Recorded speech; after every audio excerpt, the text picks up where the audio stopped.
Hey everybody, welcome back to Flintlock and Fog. We're doing a beta test of a quest that I've written recently. I've got an amazing guest hanging out with me tonight. I think you're going to absolutely love it. His name is Ian. He is from Unfound Fables. Ian, how you doing today? Good. How you Good. doing? Good. I almost said how you doing tonight, but it is morning for you. It's the AM for me over here in Australia. That's good. This will be a nice start to your day. That's what I think. Yeah. I think we're going to do.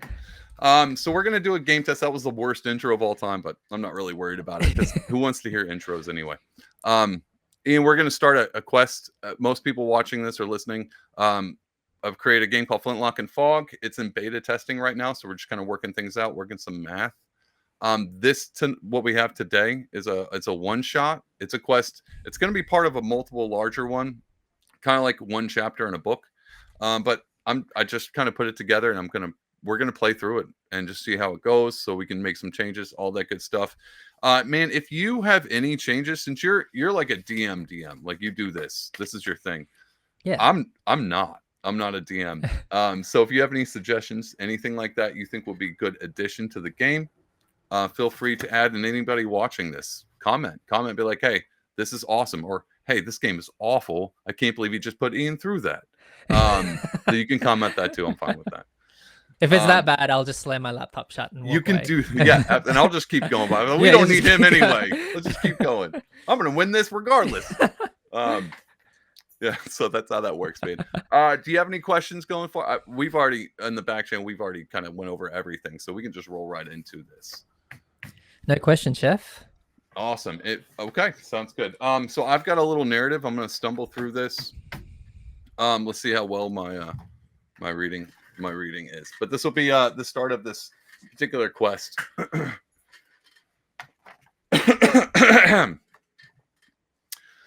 In the fog-choked streets of Victorian London, your character has been tasked with a delicate mission. Whispers of a fabled amulet, the Stella Cardans, has surfaced in the shadowy parlors of the city's elite. A relic of arcane repute, its very existence deemed a myth among those who trade in secrets. Your inquiries, dogged and discreet, have led you to a single, fragile thread. The amulet was last known to be in possession of Maxwell Gray, here in London in 1769. Now, records point to his descendant, Dorian Gray, a man of enigmatic charm residing in East London's mist-shrouded sprawl. Your charge is clear. Seek out Dorian at his manor and uncover what he knows about the amulet's fate. But discretion is paramount. The knowledge of the Stella Cardans is a dangerous currency, not to be spent lightly. There's a side note for you real quick. The only thing you have about this amulet is a piece of paper with an ink sketch drawn on it. And the name Maxwell Gray, along with 1769. Here's what the amulet's going to look like. Looks like that. Sick. Pretty cool. So that's the note you have. In this intro, you were basically hired by one of these elite groups to hunt this down. So this isn't the story doesn't involve you trying to get it for your own use. You're a hired hand investigator. As you approach Gray Manor, its Gothic silhouette looms in the smog, all sharp gables and ivy-choked stone. The housekeeper, a stern woman with eyes that like chipped flint, greets you at the door. Mr. Gray is out, she says curtly, but he'll return shortly. You may wait outside. The door shuts with a thud, leaving you in the damp chill of the evening. The hours crawl by. The fog thickens until the world feels like a dream half remembered. At 25 past midnight, the clatter of hooves announces a carriage's arrival. From it steps Dorian Gray, his sharp features illuminated by the glow of a lantern, accompanied by Gregory, a towering bodyguard with a shaved head and a gaze that could splinter wood. You waste no time inquiring about Maxwell Gray and the Stella Cardans. Dorian's lips curl into a knowing smile. His eyes glint with something unreadable. Answers, my friend, come at a price, he says, smoothly. But I have a task that might suit your talents. And he gestures to the carriage, a black lacquer gleaming like a beetle's shell. Join us. So you join him in the carriage, and he takes off. The carriage lunges forward to the east docks along the Thames, where the air reeks of tar and brine. Dorian describes a package. An exquisite, irreplaceable work of art is arriving tonight, bound for his gallery just 3 blocks away from the docks. You and Gregory are to ensure its delivery. Jeez Louise. Arrival and delivery put together. It's not typed that way. That's just me messing that up. Only then will Dorian share what he knows about his great-grandfather and the elusive amulet. As the carriage rattles through the night, the weight of the task settles over you. This is a little break. Do you have any questions for Dorian? Do you have any questions for Gregory? Do you want to look them? You're in the carriage with both of them. He's got a driver on the outside. I know I didn't mention that, but you guys are heading down to the docks along the. You ready to hear my best effort at an accent? Oh, dude, I wasn't gonna do any accents. I would never ask anybody else. But yes, I do. I do this. Look, you were mentioning before how like you're an American trying to do this Victorian based. Are you gonna do an American accent? No, I'm an Australian who's gonna try and do some like this foolhardy accent that my wife laughs at so much. So my character, an ex-military man, Robert Clark. Oh yeah, also known. To get your info. Yeah, that's perfect. Okay. Yeah. Robert Clark. He is well known as Bob the Bully. Nice. He'll say, Mr. Gray, you mind if I light up a smoke? No, go ahead. That's what he says in return. Bob will do it. And he struggles. His hands are cold, especially with the carriage bumping around. It's definitely not going as smoothly as he'd hoped. And says, how big are we talking about? This art piece of yours. Says, well, it's man, now you're gonna make me. We're gonna suspend your disbelief, and he's gonna describe it in feet and not meters. Yeah, I'll say I'll look towards Gregory, and assuming Gregory was a person of big stature, right? Yeah. I mean, big, muscular. Yeah, nice. I'll say. So, I guess Gregory's not really there to help me lift it. He's there to make sure that I don't take it for myself. Sure. Yeah. We'll go and say that. Yeah, I like that. All right. To the docks then. Awesome. I love it. Awesome. Yeah, Gregory is he doesn't like you now. Like you. And so he's got his eye on you, but maybe that'll change throughout the whole thing goes how it goes. So you guys continue on. At the dock, the carriage jolts to a halt at the east docks, where the Thames exhales a damp, salty breath into the night. A weathered wagon stands ready, pulled by a sturdy horse named Merlin, who appears to be blind in both eyes. It waits beside an older man, Jacob, the wagoner, his face etched with years of toil. Dorian steps forward out of the carriage. You all step out. He steps forward, his voice low and deliberate. This horse, Merlin, is uncommonly clever, he says, and heeds only the wagoner's commands, unswayed by distraction.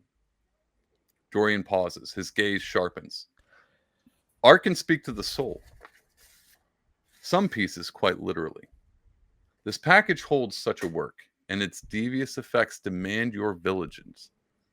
Keep it secure and intact, and this task shall be a breeze. From his coat, Dorian produces a flask, its silver surface gleaming faintly. Drink this, he instructs, handing it to you. Share it with Gregory and Jacob. It will fortify your mind and sharpen your focus. With that, he adds, I'll wait for you at the gallery, where I'll delve into my great-grandfather's records and the Stella Cardins. Safe travels. With the swirl of his cloak, he vanishes into the carriage and rolls off into the dark city. The boat has already docked, and a sturdy crate awaits. It's wood reinforced and adorned with ancient cryptic symbols that seem to pulse faintly in the lantern light. The boat hands struggle with the crate as they exit onto the dock, and from the dock, one slipping on the cobblestone walkway and dropping the crate on the ground, fracturing the corner.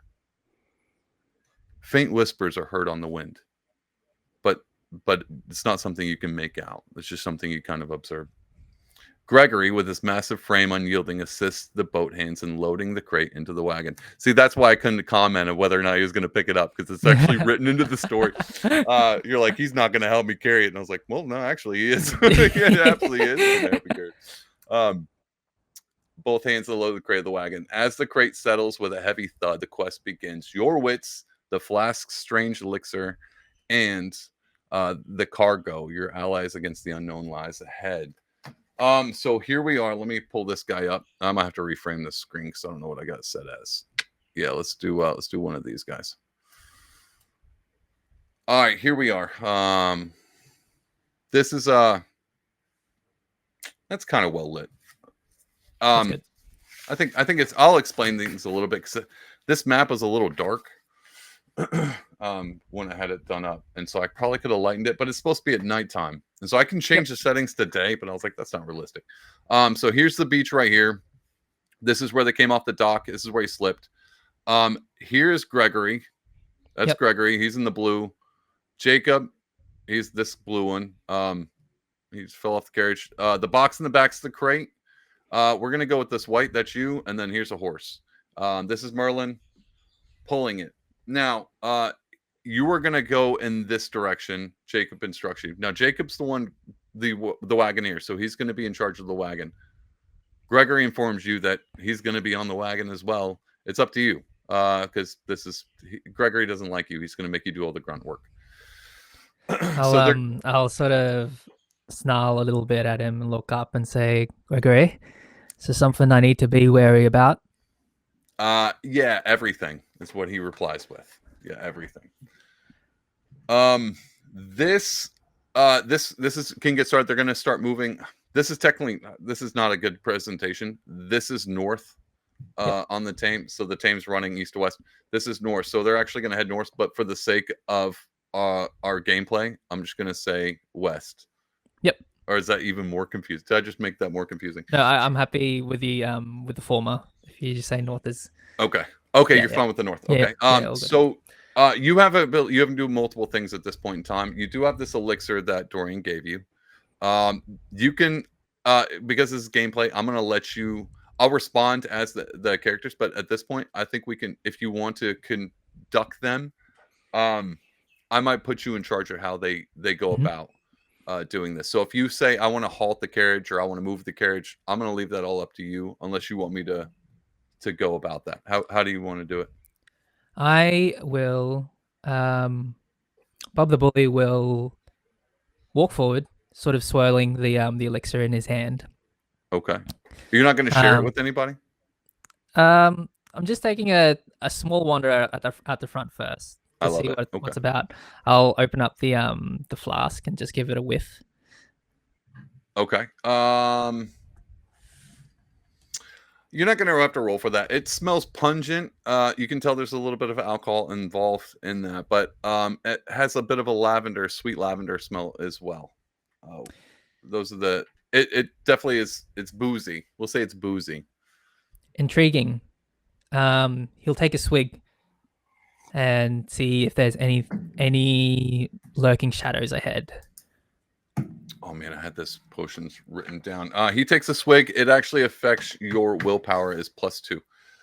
So your willpower defense, where it's 8 now, we're gonna bump it to a 10. Sick. It's got a little bit. It's got a few different. I actually have the substances, but the only ones that were important. And you're aware. Your aware goes from a 5 to a 6. It ups your perception. Cool. There's opium in that, by the way. That's what gives your willpower the jump and your perception the jump. There is alcohol in that, which tampers down on the opium. Just so you can kind of get an idea where your character's at. It would affect if you were a spiritualist. It would have affected a few other things, but we're not going to really get into that. I'll take a swig, and then as I taste the contents of this elixir, I'll turn back and look towards Jacob and Gregory and say, does Mr. Gray partake in this often? Gregory will respond and say, more often than he should. Bob's eyes will sort of like widen. Yeah. Yeah, far more often than he should. Is you going to share that with us, or are you going to keep it all to yourself? I'll hand it to them. Okay. I'm going to let them take a swig, and I'm going to adjust their stats real quick. Okay. All right. We'll leave that right there. Okay. You hear a whisper, faint whisper on the wind again. This sounds a bit like a growl, but you can't tell what it is. Like you can't tell if it's a boat off in the distance, and you also can't tell where it's coming from. It's like a voice in your head, or it's a voice outside your head. It's indiscernible from that point on. If you want to take a look around, I know I've showed you the map, but aware, I have aware and initiative are the same category. Aware is basically, it's not spot, it's just your it's a there's a D&D name for this. Perception Perception or insight check kind of thing. Yeah, perception check. So if you want to do that, you're more than welcome. And I'll kind of describe a few things of where you're at. Yeah, I'll Bob the Bully will take out will finish off his smoke, and he'll flick it and let the wind carry it away, hopefully leading it to wherever that voice may be carried to as well. And we'll try to discern exactly what that sound is, whether if it is a voice or just sounds from the docks. Okay. Roll we'll do a 1d10 for this one. Yep. We're gonna do we'll do your awareness, and I'll cool. Got an 11. Oh, very nice. Okay, yeah, that voice feels like it came from your feels like it came from your like behind your ears. Like it's something in your head. Like it's someone whispering behind your head. Like right behind your ears, like a ASMR kind of style. That's where you kind of discern the voice. So it's on the wind, but it's not distant. It's very close. Sort of whip around and immediately initially think that it's Merlin the horse, and I'll shake out of it. And I like that. Continue walking forward. I'll say, Jacob, approach slowly. Very cool. Hey, your accent's really good. It's better than mine would be. But you're Australian. They're the same thing to make some American. Yeah, there'll be some Australian nasalness coming in there eventually. I am gonna roll an awareness again. You got an 11 for the voice. I should have you roll a listen, to be honest with that one. But it's difficult. It can be either or. So let's do an awareness again. Yep. I need you to get an 8 or above. I got an 11 again. 11 again, perfect. You hear rustling over in the corner, and then you see movement. Out of the grate, you start to see rats popping up here. And 11, I'm going to give you, and then you also simultaneously hear rustling, and you see large rats coming out of the sewer grate here.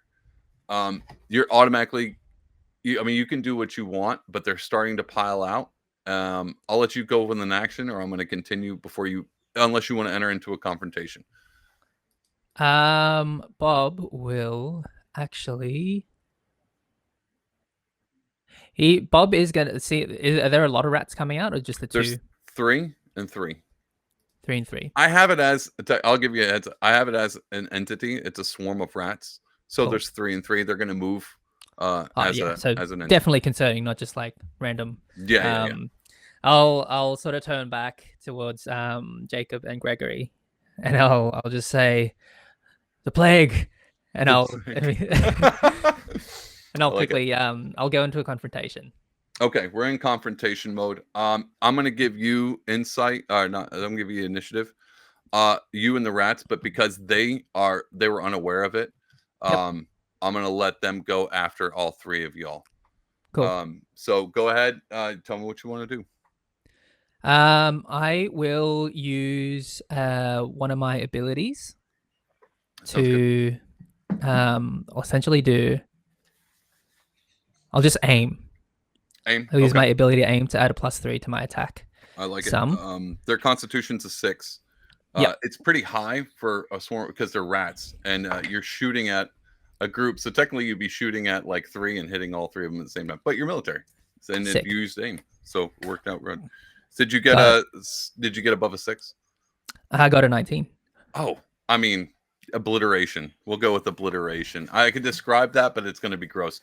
We'll say rat bodies are splattered along the wall. Whoa, which one did you shoot at?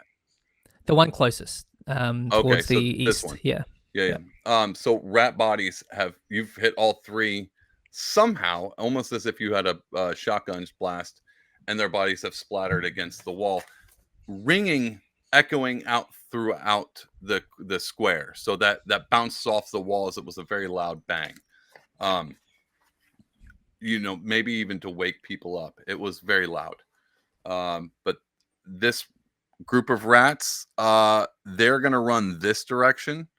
They have 3 spaces to move. And then do you want to control these guys, or do you, I'll let you instruct them. How about that?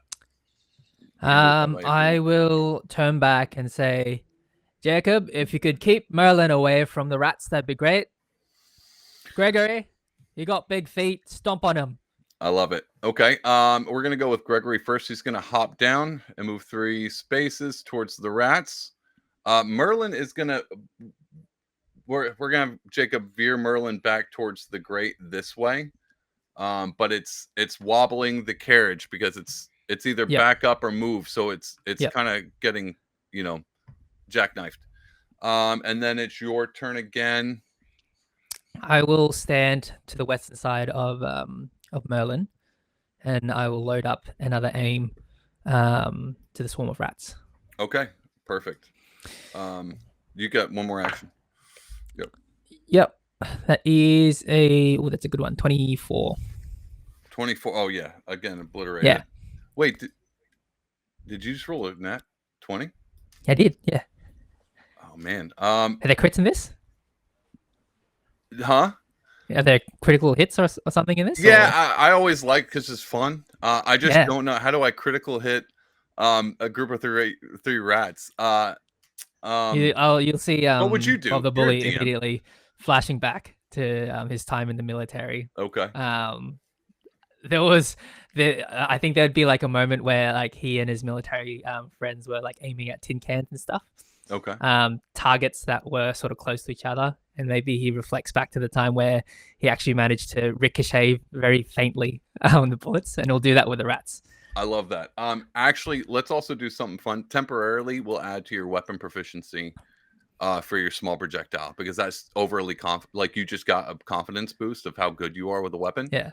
Nice. Let's do that. So your small projectile 4 versus now it's a 5. Sick. I'll do that. Fire at them, obliterate the rats, and then I'll look towards Gregory, who's about to move to them, and I'll say, "Better watch out, Gregory. Nearly made you dance." I love it.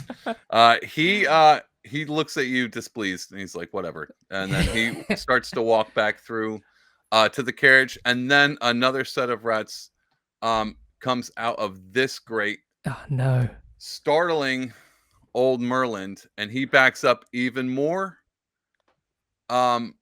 bumping into a pothole, and how would I make you roll for this? I tell you what, I'll have you, Gregory, roll for this. This is the crate's teetering out of the wagon. Why don't you roll for Gregory and see if he can save it? We'll do a save on that. We're gonna add your physical to we'll do a 1d20. Yep. And then get above a 12. Got a 14. 14. He barely gets it, and he saves it from falling out. So perfect. It doesn't follow the wagon, but it does come back and thuds on that fracture crate, breaking the corner of it back in the wagon. So not a lot of damage, just a minimal damage. Yeah. All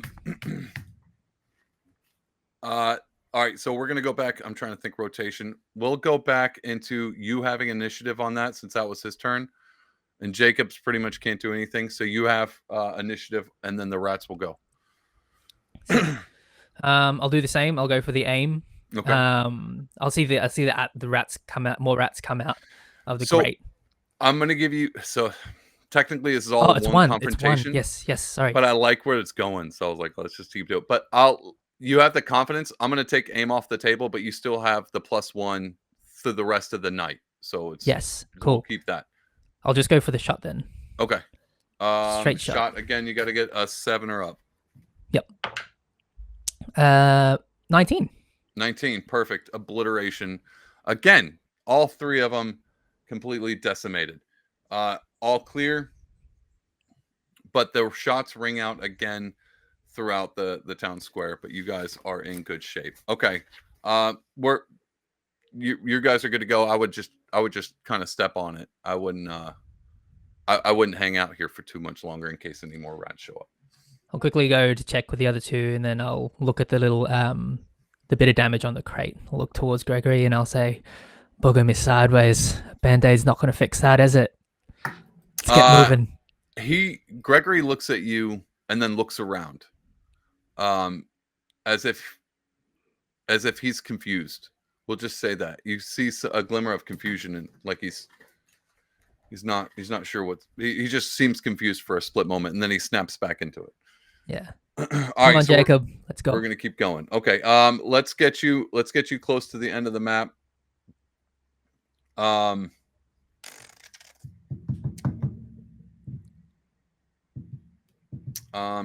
I think let's go and get you off this. So you're out of the map. I gotta try to see if I can do a smooth transition. We're gonna have you come off this map. You are moving further north, and you're gonna love this transition, right? Next one. Oh man, it's almost like it was digital. It's like slid across. I know. All right, so let me set you back up. I gotta move my camera. Here's the fun part about doing these that's not virtual, which I probably will eventually, but again, I feel like I have more freedom. That's fair. With doing this way, but the problem is I run into my camera going in and out of focus, and so sometimes I'm like having to get it. So I'm real careful about what I put in front of What here. you move. Yeah. Okay, so you guys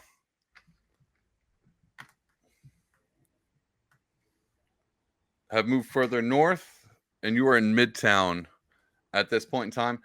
I just to kind of give you can tell me your input because we're beta testing. I'm curious to what your thoughts are. I have it zoomed in. I can back up more, but I'm going to move it around to each thing, and I normally would cover these because you don't have that kind of insight to be able to just know what's inside the building. Yeah. But I like the way it looks when you can see it. I'd hate to have, this be all over the map. I know some people like that. I don't. I don't know. I don't mind. I don't mind. You don't mind? Okay, cool. Yeah. Cool.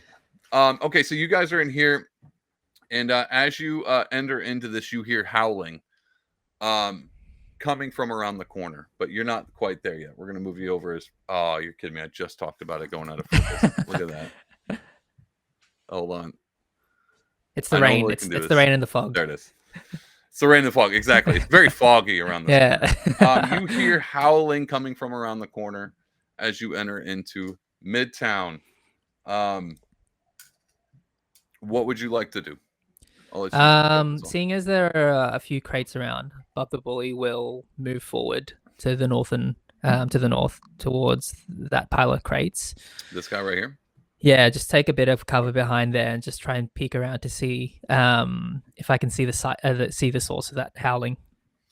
Man, I should probably. Yeah, I'm gonna have you roll for a listen. Cool.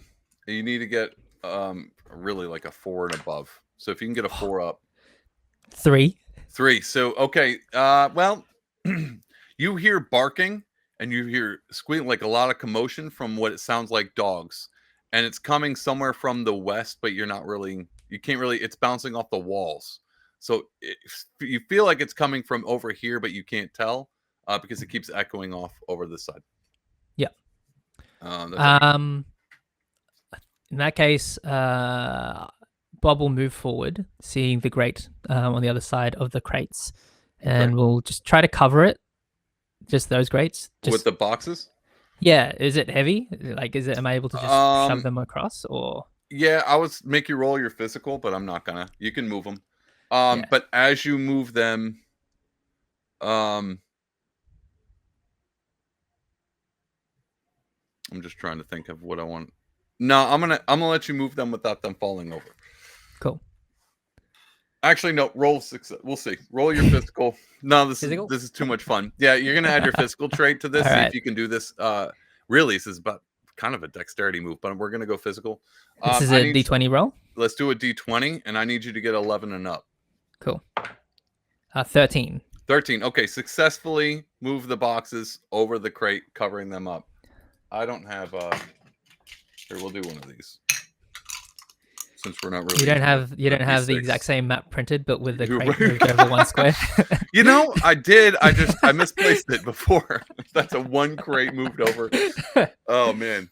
Wouldn't that be something? That would be awesome. You'd be like, this guy prepared for everything. I know. No. Keep an eye out on the direction of that I hear the howling. But Okay. definitely concerned about more rats coming out of the grates. I will tell. I'll signal for Jacob to move forward with Merlin. Okay, how far do you want to go? Tell me space. Maybe just about 20 feet 20 to feet, the north. so was that 4 spaces roughly? No, Yeah. 5 spaces. Wow, my math is way off. Think No, 4, four. 3, 5? 4. Okay, whatever. Oh, good.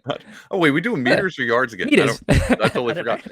It's my game and I don't even know. Let's go to right about this point in time. A crew of rats comes out of the alley accompanied by 2 dogs chasing them, and they go for the grate, and then they go down into the grate, and now these 2 pack of wild dogs are right here at this grate. They pause, they look, and then they start to growl and bark and start to spread like a pack of dogs would do this way. All right, now you're in a confrontation. Cool. I'm gonna let you. Oh, sorry. I should probably have you roll initiative between all of y'all. Yep.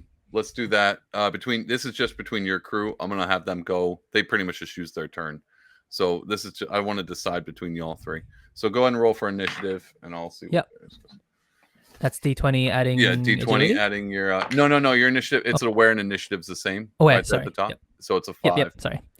12. 12. 4. That was Jacob. Man, this is awful. I mean, okay. 8. And got a 10 for Gregory. It's 15. Okay, so Gregory's gonna go first. I'll let you decide what you want him to do. It'll be Gregory, then you, and then Jacob can do what he's got. What does Gregory? Is Gregory equipped with any? He does. He has a ferryman blade. He's a martial artist for the most part. He's just a brute, so he beats things up. He stomps rats, but he does have a knife. So he's good for protecting and okay. So if you want to use him, to kind of ward off the dogs. Rats are one thing. Dogs, I feel like, is obviously a bigger thing to try and kill. I think I want to try and coordinate with Gregory to intimidate the dogs away. Okay. Oh, perfect. How heavy is the rain? How heavy is the what? Is it raining at the moment? No, I wouldn't. Okay, cool. I didn't have that rain. Yeah, no. No, that's fine. In that case, I will tell Gregory to get between Merlin and the dogs. Perfect. All right, so Gregory's going to move to 3 spaces, which would be perfect right between them 2. Okay, now you can do what you'd like. Are these lamps? Are they hanging? No, they're bolted onto the wall. Yeah, okay. So they are hanging. Yes, they're definitely hanging. Sorry, they're like trusses going over with the lamps hanging down on them. Yeah, I would like to try and use the lamps and maybe try and take one off to make a burst of fire on the floor or something. Perfect. They're gas lamps, so if you shoot them, they will explode. Yeah, cool. You have to aim. That's gonna be.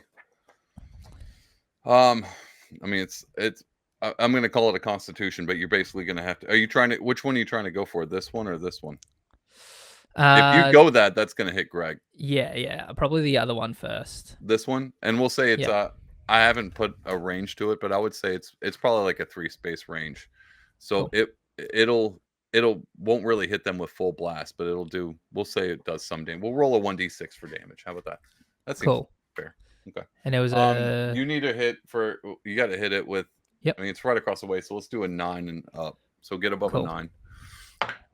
Oh, a 5. Was that a 1d20 or 1d10? It was a 1d20. Okay, and you got a 5? Okay, so you shot, it hit the wall and didn't hit the lamp.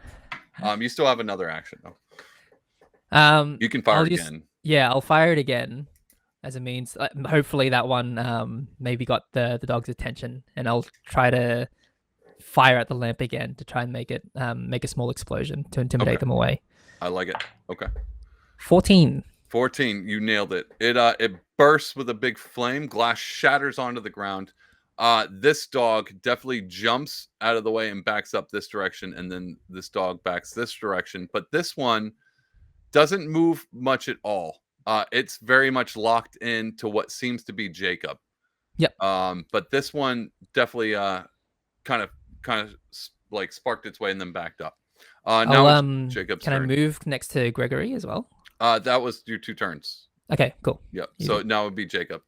Yep. What do you do with him? I think Jacob, seeing the fire, probably won't go any further north with Merlin. Yeah. So I think Jacob would probably stay where he's at. Okay. He's not armed with anything either, is he? Oh, actually, let me see. I think he is. Where is Jacob at? Jacob has a stiletto. Not the shoe. It's like a yeah. Yeah. So it's a thin blade. Sick. That's fine. I'll just look towards Jacob and just tell him to just hold his ground a little bit while Gregory and I look after this remaining dog. Okay. So now it would be Gregory's turn. Mm-hmm. Oh wait, no. I'm gonna have them stay where they are because that explosion was enough, and this one's still staying. They're just growling. Actually, no, I'm gonna have this dog, this one right here. He's going to bark at Gregory, which is an actual ability. It's a 2 versus willpower. What's Gregory's will? I just had him. Here he is. His willpower is a 9 after the elixir. So that dog's going to bark. If he succeeds, it's just a -1 to his willpower for 2 turns.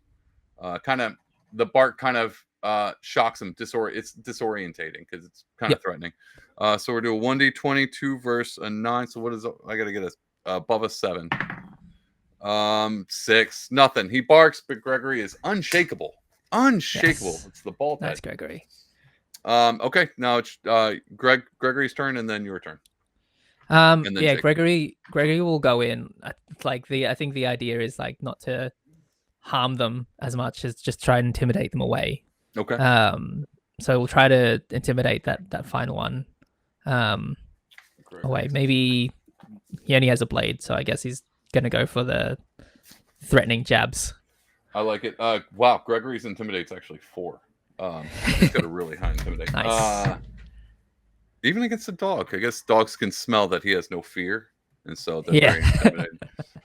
It'll be a 1d10. I'll have him roll one. Why don't you go ahead and roll a 1d10? Yep. You're gonna add 4 against the dog's willpower.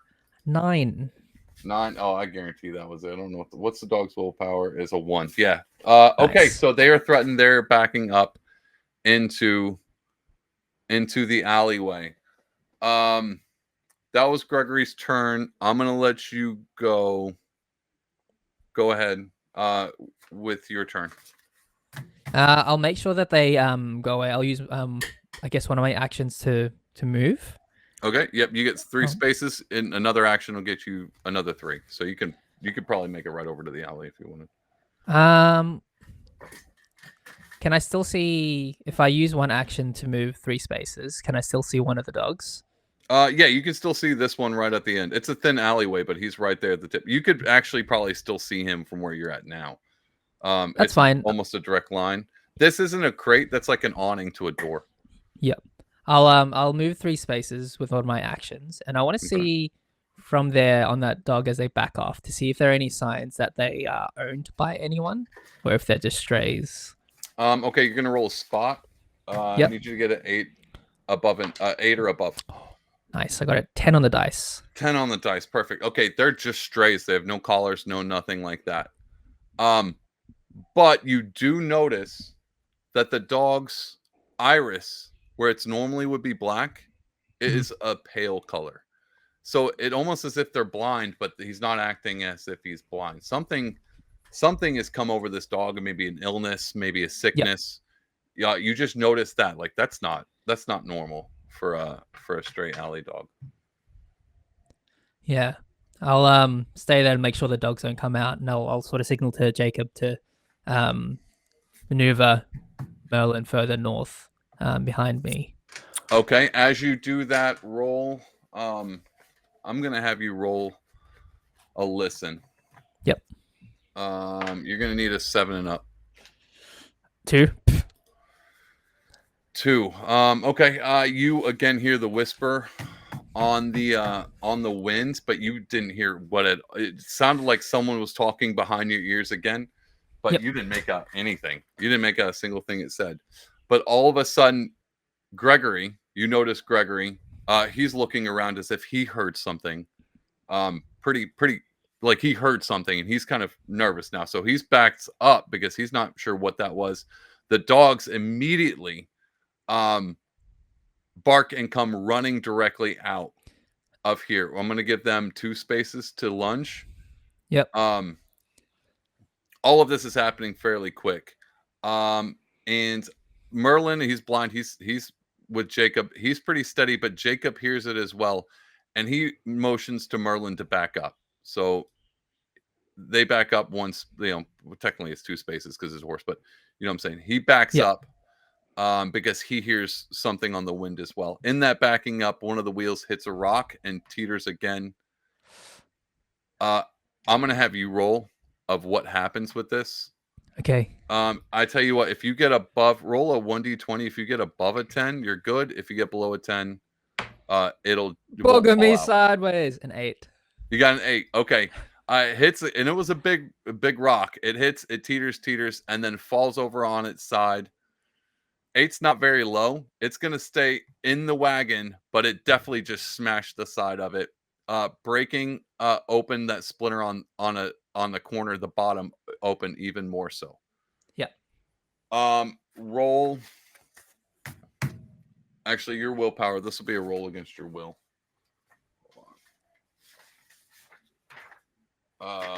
Roll against your will. It's a straight 1d20. Okay. 1d20 against your. What's your will again? 8. It is, so I got to get a 9 or above. You see that? A 2. You hear a man. I had 2. This is basically like you don't know what's going on, man. You have no idea what's going on. I'm gonna roll this against Jacob. I'm experiencing my own story. Yeah, for real. This is a little too familiar here. Roll against Jake. I gotta make sure I've got so many pieces of paper now. Where did Jacob go? Here's Gregory. We'll roll against Gregory. His will is a 9, so I gotta get a 10 and above. 11. Gregory starts swinging in the air. Just swinging out of nowhere. He starts to swing in the air and does a 180 away from the dogs. Jacob, where's Jacob's? Hold on, I gotta get this guy out of there. Jacob has a 7, so I need an 8 and above. Jacob 11. Jacob yells in distraught and jumps out of the carriage.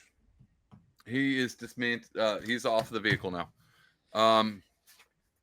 Man, I got to do this too. Merlin's got to roll. He's got a high will. Sorry, this is a bunch of rolls. This is a pivot point. It's cinematic. This is a cinematic. Yeah. I need a 13 or above. Oh, that didn't work. 13 or above. 4. Merlin is steadfast, man. Merlin's got a better willpower than everybody. Merlin's good to go.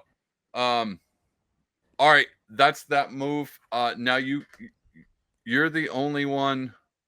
You don't know what's going on. You're fine. But you're noticing everybody's freaking out. Now you get to go. I'll notice everyone freaking out, frustrated. Bob the Bully will hold close his revolver and use both his actions to try and get towards the carriage, the driver's seat of the wagon. Okay. I'm gonna have you go around away from the dogs on this side, or do you want to go in between? Away from the dogs. I'm happy with. You could run and push Gregory towards the dogs. That's an option too. He's vibing. He's got his own thing going on. He's vibing. He's throwing hands. I'll let him be. So I'll just go on the other side. All right. So 1, 2, 3. 1, 2. All right. That's 2 actions. You're right at the carriage. You would need another one to Yeah. get in, but Yeah, all my right. my intention, Bob at this point sees that something else is going on. Yeah. He doesn't have too much of a connection to Jacob and Gregory, so he's going to try and get this job done with or without them. Yeah. As you approach the carriage, I'm gonna have you roll. Have you roll an aware 1d10. Add your Yep. aware. If you roll it, I mean, you're gonna need 11 or up. I got 12. 12. 13. 13, perfect. As you get to the carriage, and Jacob's pretty much out of it, and he's wandering around like he's freaked out. He's out of the carriage. You notice that the painting's bottom, where it was fractured before, is broken off, and you can tell. You can see images of a bottom part of a painting. And in that moment, you have a flash of as if you are in a dark throne room filled with fire, and it's just a quick flash from seeing the bottom tip of that painting. It lasts for about a second or two, and then you're back out of it. We'll go with that. The dogs are running, and now they're going to attack Gregory. One's actually, I'm going to have this one move past Gregory and head towards the carriage, and this one's going to stop Gregory. That'll be their actions. I'm not going to give them any more. Cool. I'm going to have Gregory. Gregory needs to roll out of this thing. So I would do. I mean, it would be another aware. Yeah, it would be an aware. 1d10. He's got to get a. What did I say? 11. He's got to get 11 or up. So roll a 1d10. Add your 5. It's got to be above 11. 13.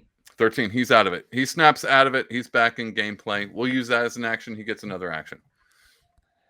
Gregory will then, I guess, turn around and try to pull back the dog that's gotten closest to the wagon. Okay. With his knife. With the knife, you want to grab? Because you do have an unarmed grab, or do you want to stab him? I think at this point it's stabbing. Stabbing it is. Yeah. Man, why do you hate animals so much, Ian? Why you hate them?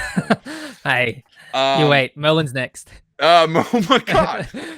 Oh my god. It's like, we don't need him anymore. We don't need him. The useless blind horse. Gregory can pull the wagon. Right. Gregory actually could pull the wagon. I like this. I like where this is going. All right, so the rabbit dog has a constitution of 5. Yep. Your blade blends a 3.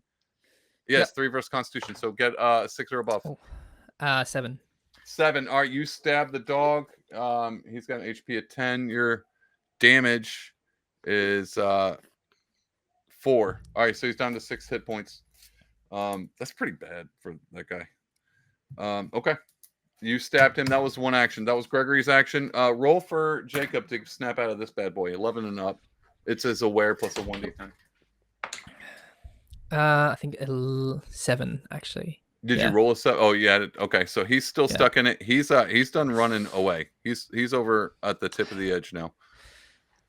I'll sigh. Actually, I'm gonna have him run because I'm gonna actually have him run this direction because I don't want him going off the board. To be honest, I'm gonna stay in gameplay, and I don't want to have to move the map. Yeah. So stupid focus.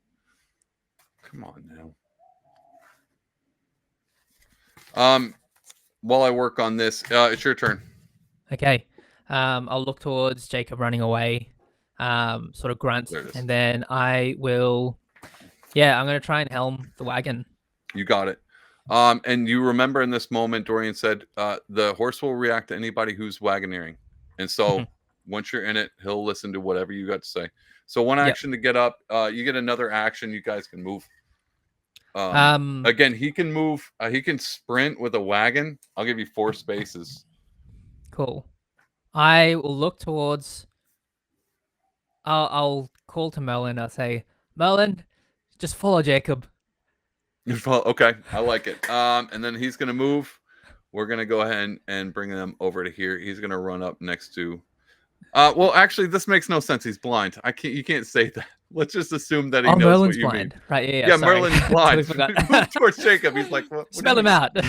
Follow his scent. We'll just say, but I like you just hit. Yeah, he knows what you mean. He's like, what is this? Does he not know I'm blind? Like, who is this guy? All right. So you have moved up. We'll say 4 spaces. We'll give you. He's erratic. I want to get you a little bit further. Yeah. Man, I'm really bad at keeping track of whose turns what. Dog is gonna go attack Gregory. I think it's both dogs' turn. Okay. They're gonna bite. It's a 2 versus Constitution. Gregory's Constitution is a 12. Good luck. I need a what is that? So I need a I gotta roll above a 10. 11. They bite Gregory. Where's it at? Damage is 3. What is Gregory's hit points? Oh, he's got plenty. Okay. Let's see. Let's do this real quick. Nothing. Hit again. Okay. I got one more. One more bite. Nothing. Okay. Gregory's down to 20 hit points. I gave Gregory like A lot. player character health points, not even NPC health points. I jacked him. He's giant. He's a massive dude. All right, he's down to 20. They went. Now it's Gregory's turn. Am I correct on that? Before Gregory goes, dude, this is getting wild. This door opens right here, and then out steps a guy.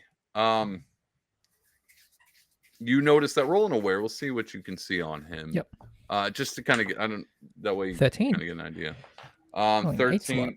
You notice his eyes have that gray thing too. That's the big thing. He is medium size build. Yep. Doesn't look threatening. Does not look like he was in for a fight.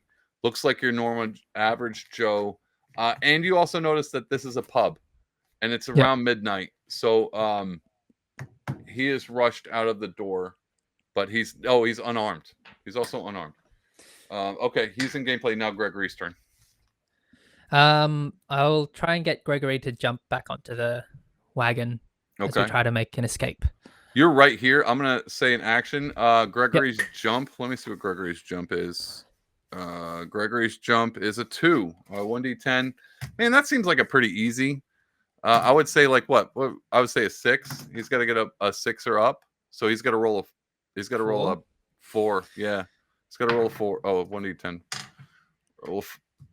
Roll a 4. 2. Yes.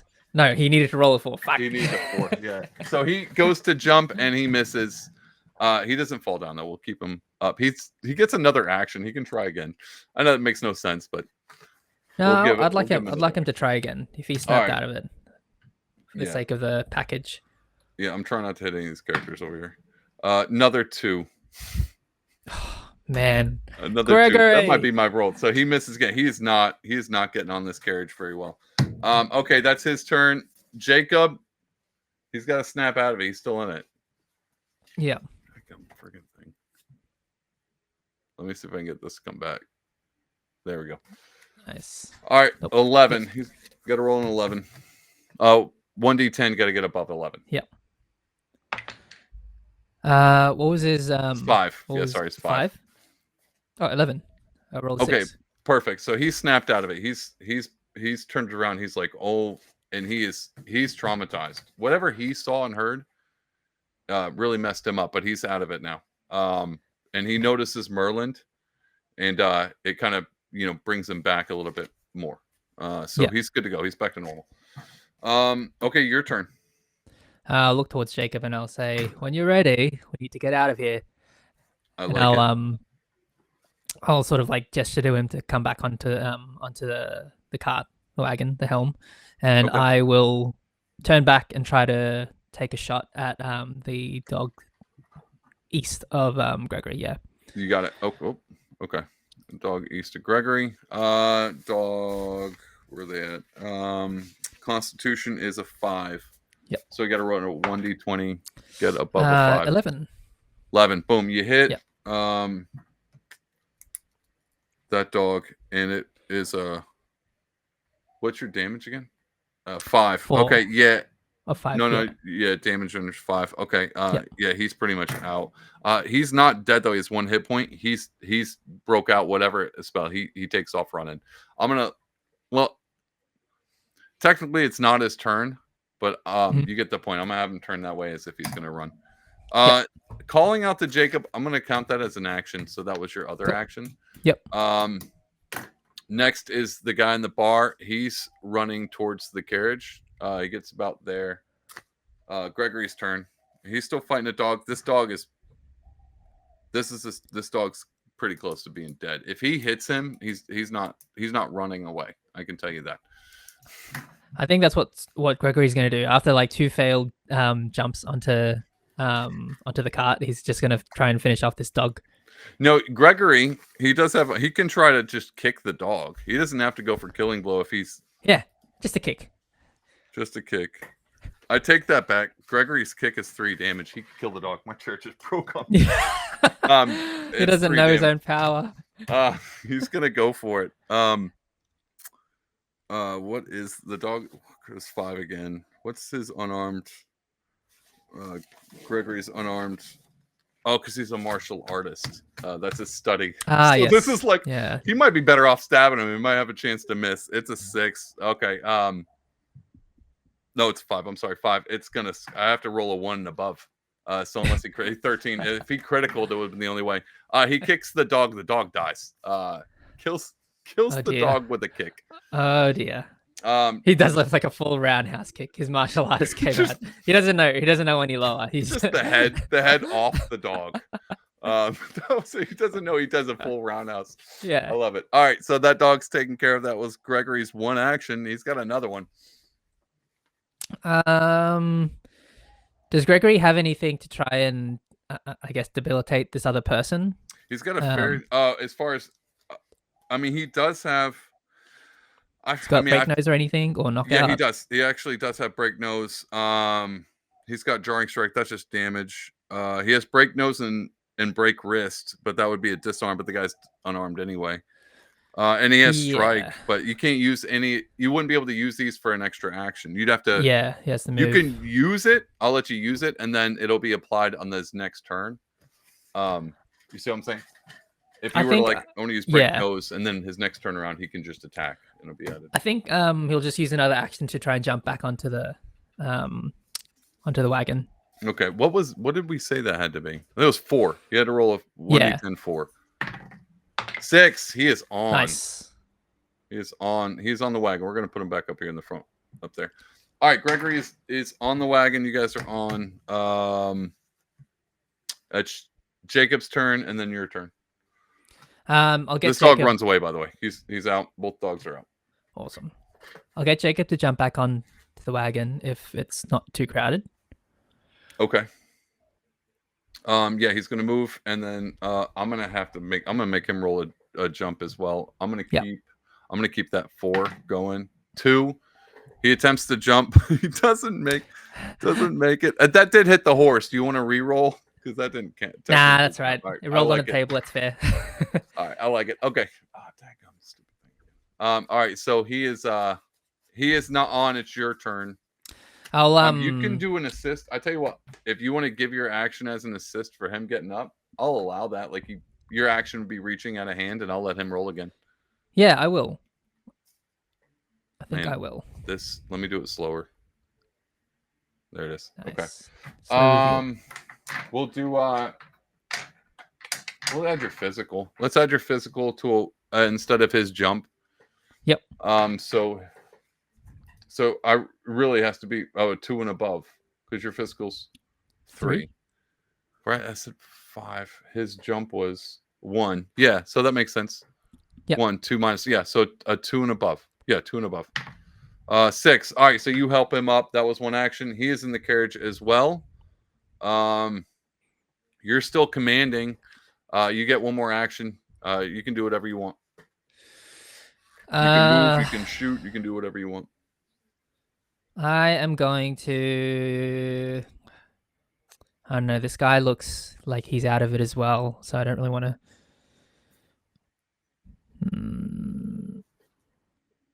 I'll just move the carrot. I'll just move the wagon. I'll take command. Yeah, I'll just keep moving it north. Try to get away from this guy. See, 4 spaces. We'll put it right about here. This is his turn. He gets 3. 1, 2, 3. So he really can't keep up. Actually, he should be a little bit ahead of them. You move the carriage. He runs after. What's your willpower again? Is 8. Oh, I have it right here. 8. 1d20. So I'm gonna roll a 1d20 against your willpower. 20 critical. 20 critical. Now I gotta switch papers real quick. You are all of a sudden not there.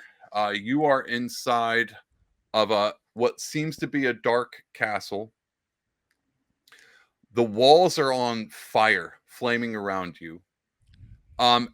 You look down, and beneath your feet are crushed skulls, and it leads up to like an altar throne. And as the skulls go up to the throne, the bigger the skull pile gets with bones and skulls. And then from a seated throne, there is blood pouring down on it and trickling down the skulls. And then above the throne is a head, a floating head, kind of like Power Rangers. Yep. It's a floating head, and he's looking at you, and it's just a powerful booming voice. As he speaks, it shakes the castle, and you are terrified. The voice: I, Vigo, the scourge of Carpathia, the sorrow of Mordovia, command you.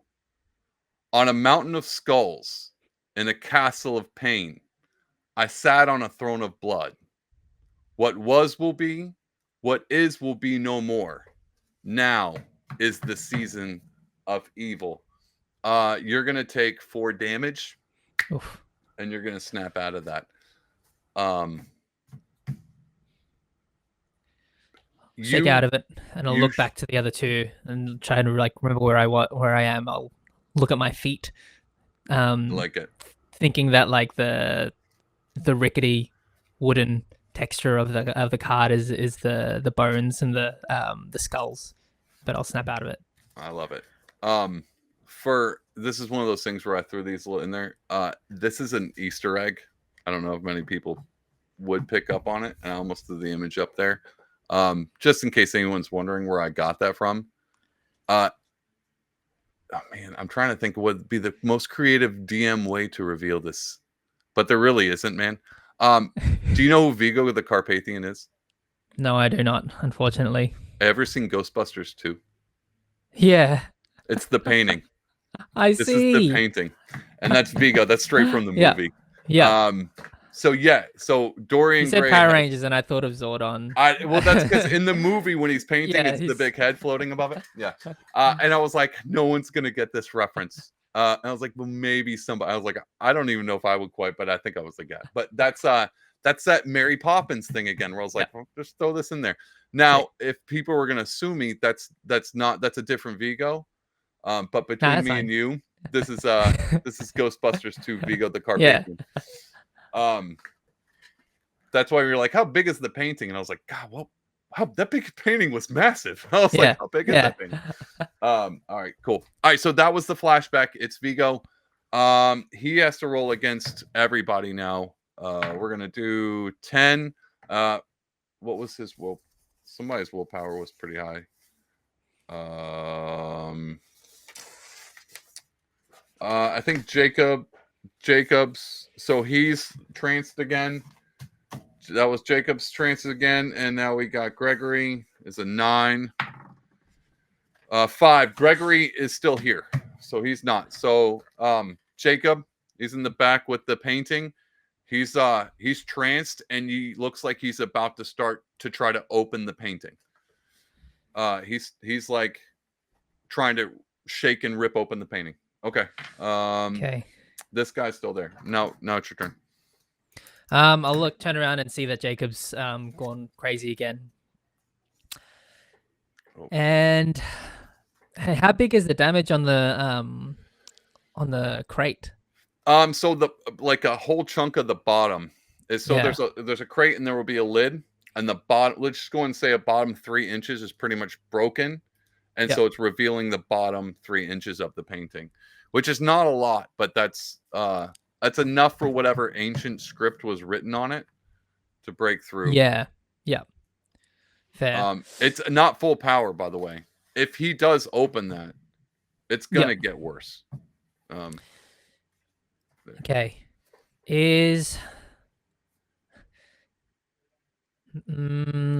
I want to try and see if like if either Gregory or Jacob have like a coat or a jacket on, or do I have a coat on or something that I can try and like You have, plug the hole? I have commoner's clothes, but yeah, I don't know you if I'd don't have. unless you're stripping down. You don't. Let me see what Gregory's got. He's got commoner's clothes as well. I didn't give them anything, man. Jacob's got cracksman's boots, but he's got special boots. Yeah. Let's You know what? I'm gonna what do you think? from here. If Jacob keeps succumbing to this, I'm just gonna knock him out. You have actions, you can do that. You Yeah, have don't you have knockout? Yeah, I do you have can just knockout. hit him. I'm gonna try that. Just try and Okay. knock him out. What do you want to do? What do you want to knock him out with? Really, you can either hit him with the butt of your rifle, your gun, or your knife. They're both the same. It's both a 3. They I'll do both it. do the same damage. I'll look at the wood grip on my revolver and I'll Okay. just go for the whack. All right. And his constitution, and he's distraught. So yeah. Oh, did you hit? 24, yeah. Oh yeah. All right. So totally knocked out. Let me make sure. It kind of makes you want to do a little bit extra damage, but we're not going to do that to Jacob. That was a very skilled and precise, clean hit. No concussions, just straight knockout, and he's going to be out. Did he when I looked at him before I knocked him out, did he have the same sort of cloudy pale eyes as the yeah. So basically every time that happens, they're entranced. Yeah. And they're being basically controlled Yep. or manipulated, however you want to see it. So he is knocked out. We're going to set him down like that. Technically that was one action. You still get another one. Yeah, and I'll keep going with the Keep moving. Yeah. Okay, we are going to keep moving. I'm going to put you right at the edge. What time is it? Man, we've been going. I'm going to pep up the step. We're going to move you quicker off the map on the next one. Does that sound good? Yep. Yeah. This guy will most likely follow because this is not different. Let me transition real quick.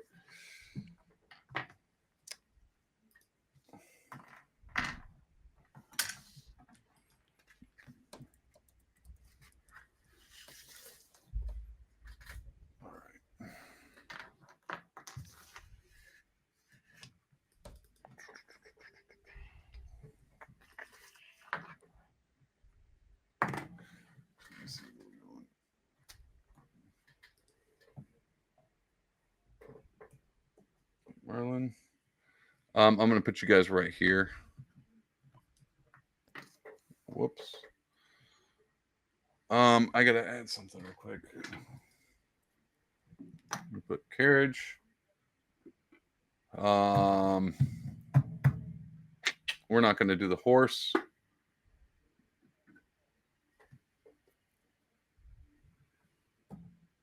Right there. I'm not going to have you roll. You're pretty much coming in. That's Dorian. Yep. He's out front.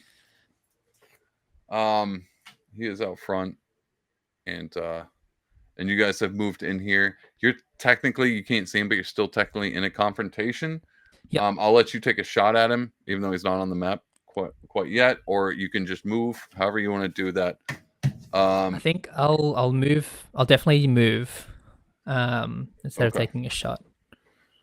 Okay, we're gonna move quite a bit up to about here. I'm gonna have you roll a 1d10. A 1d10 plus your listen. Your listen 0. You gotta get a 4 or above. 5. 5. Okay, perfect. Do you hear Dorian yell, keep moving north, because you don't know where you're going. Yeah. Keep moving north around this direction. So you are doing, now you can see, keep going that way. That's your move. This guy's back on screen. Yeah, that'll be it. That's where you're at. Gregory still has a turn. Gregory's turn would be now. I'm gonna get Gregory to jump off the wagon now. Okay, that'd be an action. Yep. And okay, then, what else you want to do? Yeah, I think use the his next action to just move towards the guy who's pursuing 1, us. 2, 3. We'll put you right on him. Yeah. Okay. That'll be your turn again now. Do you want to keep going up north, or do you want to hop off, or? I do want to move, but before I do, can I see if Mr. Gray is being afflicted. Perfect. At I love all? that idea. Yeah. Let's do. I love that idea. Let's do a 1D. You would do a spot.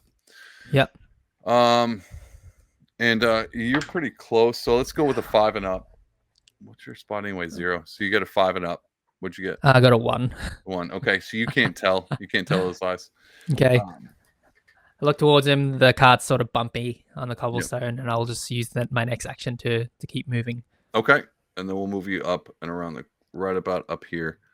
I'm gonna leave this as it. I could zoom. If I mess with my camera, I'm nervous about it blurring. So I'm just gonna leave Gregory.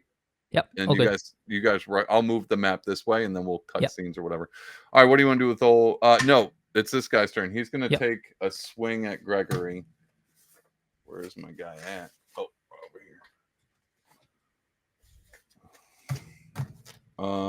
here. Okay, his arms 3. Gregory. Gregory's constitution is 12, so he's got to get a 10 and up. 3. He swings and misses. He's going to swing again. 12, and then he hits Gregory. For all of 2 damage. Perfect. That was basically nothing. Where's Gregory at? I gotta keep track of this. All right, Gregory's turn. You tell me what you want to do. Gregory's just going to go for 2 hits with his actions. All right, sounds good. What do you want to do? So Gregory has his jab does 4 damage, his hook does 5, his kick does 6, his elbow does 5, his knee does 6, headbutt does 6. If he grabs him, he even does damage. That's how strong he is. Does 2 damage. Yeah, so we saw how bad the kick was. Yeah. He's gonna go for another roundhouse kick. He's gonna roundhouse kick. Perfect. Okay. It's a 5 versus this guy's constitution. Where's this? His constitution is an 8. You rolled an 8 or a total? I rolled a total of 8. Oh, dude, he roundhouse kicks him and doesn't. He whiffs.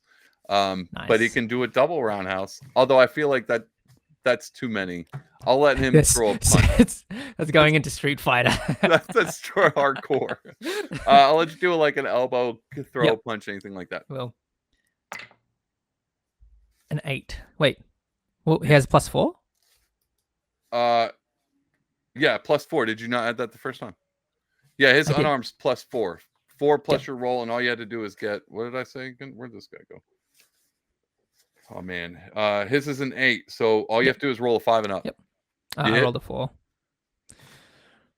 You only rolled a 4. A 4 on the dice. Sorry.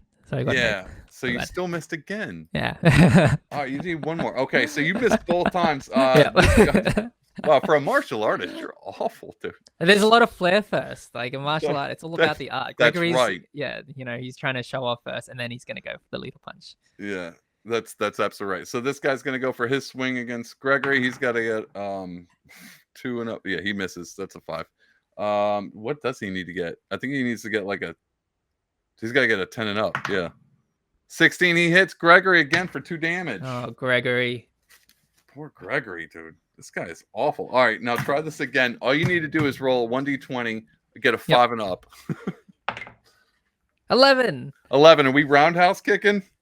What else did he have? He had a jab. A jab. A jab does. Wait, wrong one. His jab does 4. His hook does 5. His kick does 6. Elbow does 5. Knee does 6. Headbutt. He'll do an elbow, and just because we made the reference of it like before, he'll go into his own mind palace and immediately analyze the combat and do a RDJ Sherlock Holmes. I like that. Discombobulate, and then go for the elbow into the ear. I like that. Where's this guy? This guy has no. Where's his health points? Oh, there they are. Okay, 5 damage. Yeah, he's still got some life in him. You get another shot. I'll go for the jab straight onto the knees, breaking some kneecaps. I like that. I like what you're thinking. I'll give that. We're gonna do extra damage and demobilize. Roll a 5 and up. I got a 19. 19. I mean, jab to the kneecap just inverts his knee completely. He is down on the ground, excruciating pain. Excruciating pain. I want you to roll his willpower. That move was so much fun. I enjoyed that move actually. That was really good. I want you to roll a psychology, which is 0 versus willpower. So it's a 1d20 Cool. versus will. His willpower is Mm, 7, so you got to get an a 8. 9. You rolled a 9. Yep. Psychological damage. He has trauma from that. He ain't coming out of it. So we're gonna call him done. Psychological damage. Psycho, yeah. He was like, that guy missed twice, and then out of nowhere breaks my kneecap with a jab. The weakest. Gregory punch looks of all. down and is like, your kneecaps were broken 10 turns ago. That's right. Anyway, that's never gonna leave him. He's going to therapy after this. Yeah, I'm sure. All right, so that's that done. You've pulled around, and we're gonna say we have made it. Over here is the basement. There's a door. Gregory comes back. We're gonna just say Jacob is out for the count, but Gregory can pick up the crate himself. Yeah. He's gonna unload the crate. Dorian calls you over. Calls you over to him and says, "Success with a minimal damage, I see, but you did survive." And so, as promised, step into the gallery, and we'll have a discussion. Let me move my map real quick. All right, so that's gone. We'll take that out. You and Gregory roll into the gallery. I'm just gonna tell you what it looks like without you rolling. Yep. It is an art gallery. It's very unique. There are display cases right here with items in them. Along the walls, you can't really see. There's an easel, but there's artwork along the walls, all the way around. Over here is a desk with a book, and then another display case. Hold on, I can get this thing to show this better. Display case right there. This is you. This is him. This is bad map drawing because it's blue and yellow, and his character is gold, which means he just camouflages Yeah. right into the floor. So you walk in, he steps in. You can have a look around, but I basically described it. If you want any more detail, you can just roll a spot and then pick a spot, and I'll tell you more about it. Given I had experience, whatever effect this painting was giving me, am I getting another similar vibe with anything else in here? No. Sort of okay, cool. Not that kind of a vibe. Sweet. You also don't have, your sense is 0. Yeah, you're cool. a robot. You don't even have emotions, man. Yeah. You are completely shut off. You're a military machine. So I'll look around and say, I'll tell him, so you waste your time a lot with these doodles?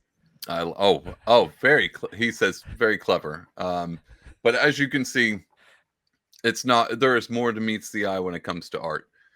He continues to walk over to this little bookcase right here. And then I'm gonna have you just stand in the center of the room for the most part. Dadgummit. And he looks down at this book. He goes, "Do you know what this book is? More than art." He's gonna go on. I didn't type this one up, so I'm just gonna we're gonna ad lib it for now. He goes, the funny thing about art is it comes in multiple different forms, and visual and sculpture and music, and also in writing. He goes, there's certain tombs that do the same thing as paintings. He goes, right here, I have a tomb, and its title is called Vocare. Do you know what vocare is? No. Vocare is the Latin word to call or to name.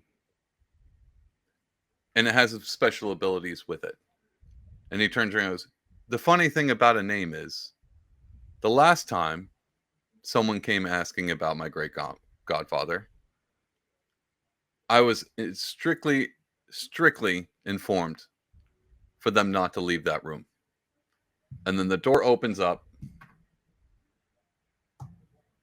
and slams shut behind you, and it's Gregory.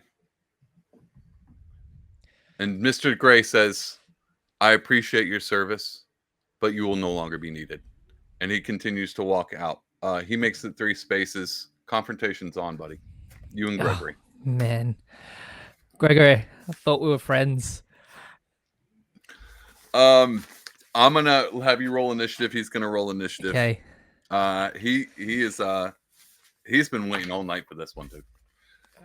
By the way, that little scuffle outside, It brought him down to make him pretty.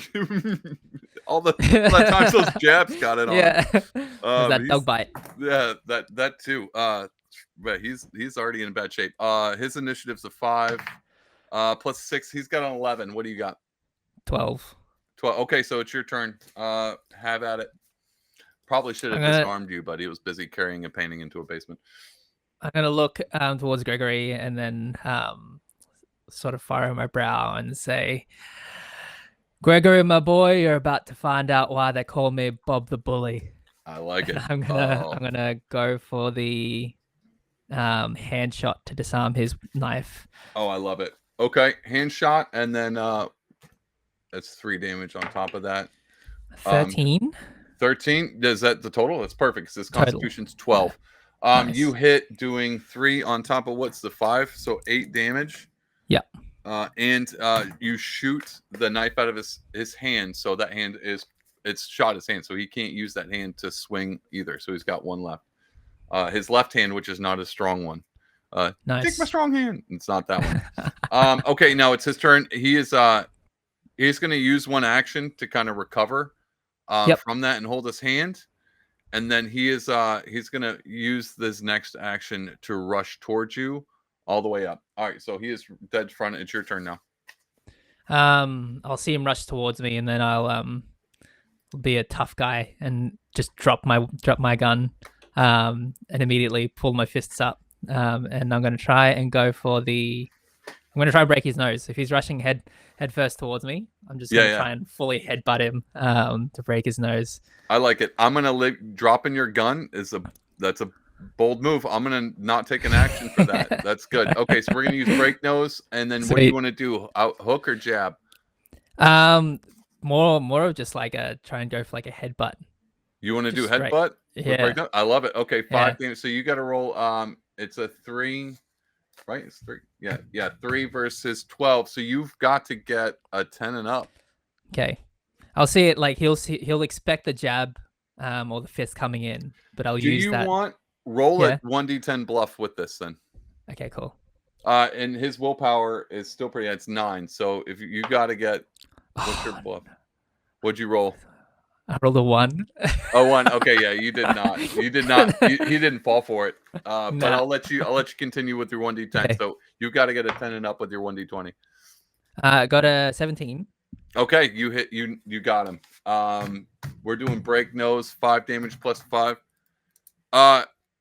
You knocked him out. He's out cold. He only had 8 hit points left. He just dealt 10 and blindness. Nice. So yeah, he's completely knocked out. He's out. What would you like? I'll let you do a few things, but I'm gonna go ahead and give you a heads up. Your character runs to the door. I'll take my gun. Oh, grab your gun and run to the door, and the door is locked. And it's sturdily locked.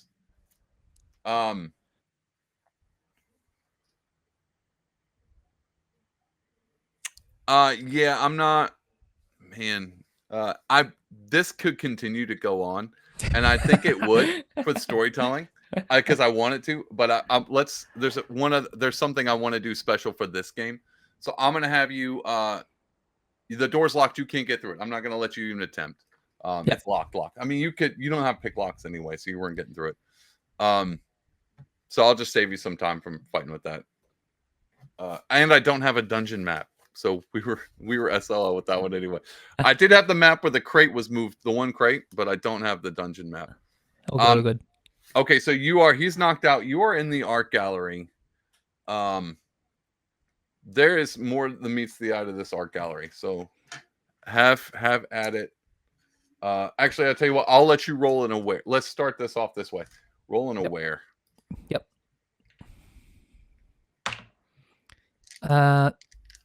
8. 5. Is that in total? You rolled a 3 plus total 8. Yeah. Okay. Yeah, that's not bad. In the cases in here, you see a series of. Where's that? Is that the right one?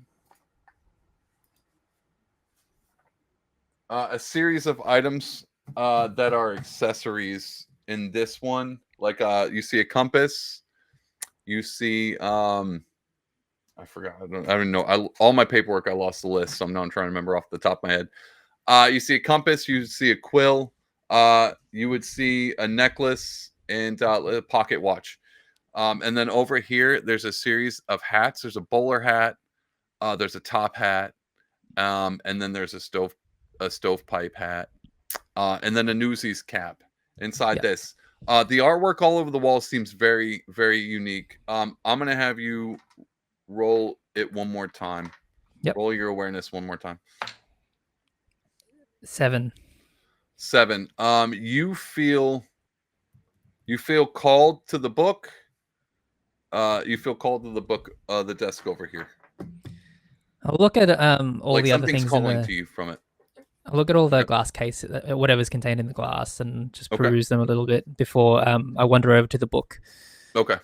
Like I said, inside this glass case is a pocket watch. There's a compass and there's a necklace. And I said a quill, but I don't want the quill. Let's take the quill out of there. In second thought, Are they is it locked? These display cases? You can attempt to open it. Yeah, I mean it is locked, but Yeah. I'm not against you smashing the glass. I think that's what Bob will do. Okay. Yeah. All right. I think at this point Bob's a little worried that he's gonna return to his employers empty-handed. All right, so I'm gonna let you smash the glass. There's no roll for that. All right, do you want to collect all those items? Yeah, specifically the bowler hat. The bowler hat. Okay. We'll have you collect all the items. The bowler hat's over in this one. You pulled the bowler hat out. Interesting that you picked the bowler hat. Okay. And then the book is calling you again. Yeah. I'll walk over to it. Is it open? It is open. Do you want to read it? I'll start I'll put the bowler hat on. Put the bowler hat on. I'll start rolling another smoke while I peruse whatever this open page says. Okay. That's perfect, man. If you had a pipe, I should have put a pipe in there. I should have put a pipe, because pipe, if you smoke a pipe, it's a plus to learn. And if you want to read the book, you got to roll to learn. Let's throw a pipe in the glass case. We're retconning the story. You got a pipe now. You like the pipe? I'm excited by it. Now immediately I'll not grab my papers, but I'll just get my tobacco and start loading it up into the pipe. All right, so you smoke the pipe. It's a +2 to learn. It's a 1d10, and this book is easy reading. So you got to get a 4 and up. 4. Perfect. Absolutely perfect. You read it. Vocare. Oh, I got stuff popping up. Vocare, the book is an enchanted book, and it gives you a unique ability to name and personalize a custom item.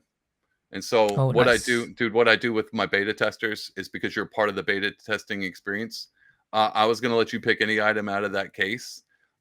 We're going to custom name it, whatever. It could be Unfound. It could be Ian's bowler. It could be Ian's pipe, whatever.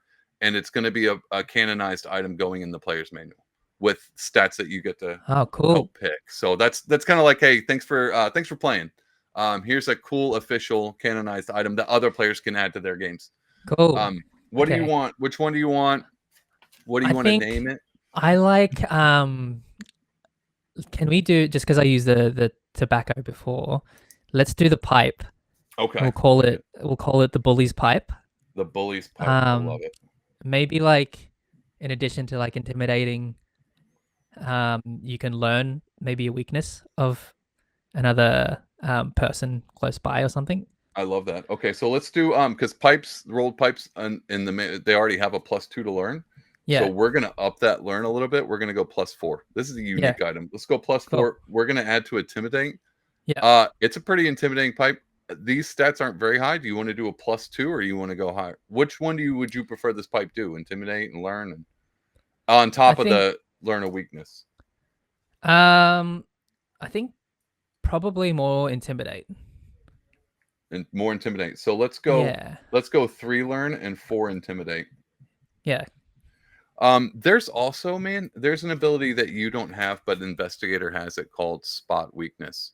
I'm wondering if I could add. It's a special ability that works for investigators, but basically what it is when you go to attack the way hand shot or aim or strike, what you do is you take your skills spot, that sum, whatever that is, say your spot's 2, and you would add that to your attack bonus. So if you have Oh, a really cool. high spot, you would add that to your attack sum. Say if your spot's 9. And so instead of so if your spot's really good, you use that for whatever attack. Could be projectile, could be blunt, could be application, psychological, unarmed. So it's Yeah. basically Sick. Sherlock Holmes, what he does in Yep. that movie. It's Yeah. him spotting, oh, his vertebrae's out. It's that. Yeah.